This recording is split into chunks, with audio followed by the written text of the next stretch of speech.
Samantala naharap sa reklamong paglabag sa Anti-Hazing Act ang 4 na kadete ng Philippine Military Academy dahil sa pananakit umano sa kapwa nila kadete.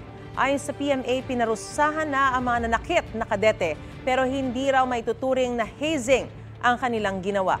May unang balita si Marisol Abduraman. Naharap sa reklamong paglabag sa Republic Act 8049 o Anti-Hazing Act of 2018 ang 4 na kadete ng Philippine Military Academy o PMA matapos ireklamo ng kapwa nila kadete. Nagpunta sa aming tanggapan, particularly sa Station 4 yung isang kadete upang maghain ng reklamo laban sa mga kapwa niya kadete dahil umano sa pag-hazing, pagmamaltrato sa kanya. Ayon kay Police Major Marcy Maron, Public Information Officer ng Baguio City Police Office, batay sa salaysay ng biktima, ilang beses nangyari ang pananakit sa kanya noong 2024. Binubugbog daw siya, especially kung nasa loob ng barracks. Noong September 29, which hindi na niya nakayanan, yun nga, na-hospital siya.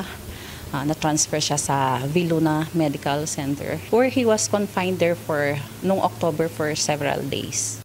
Sabi ng pulisya, lumabas itong June 30 ang medical discharge ng nagrereklamong kadete. Lumabas sa investigasyon ng PMA na sinaktan nga ang biktima pero hindi raw nila ito itinuturing na hazing. The injuries were caused by their classmates venting out their frustration on their squad mate, which because they believe the performance of their classmate is affecting their squad.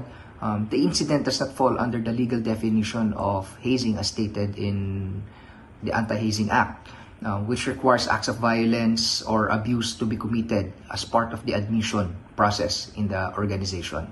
Gayunman, naparusahan na raw ang mga sangkot na kadete. The involved cadets were given appropriate punishments depending on the degree of their participation. The Philippine Military Academy has a strict zero tolerance on maltreatment and hazing, and such acts has no place in our institution.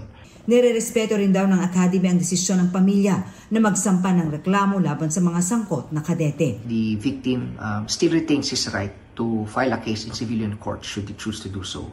Nasa Baguio Prosecutor's Office na ang reklamo at inaalam kung may basihan para maglabas ng warrant para sa mga akusado. Ito ang unang balita.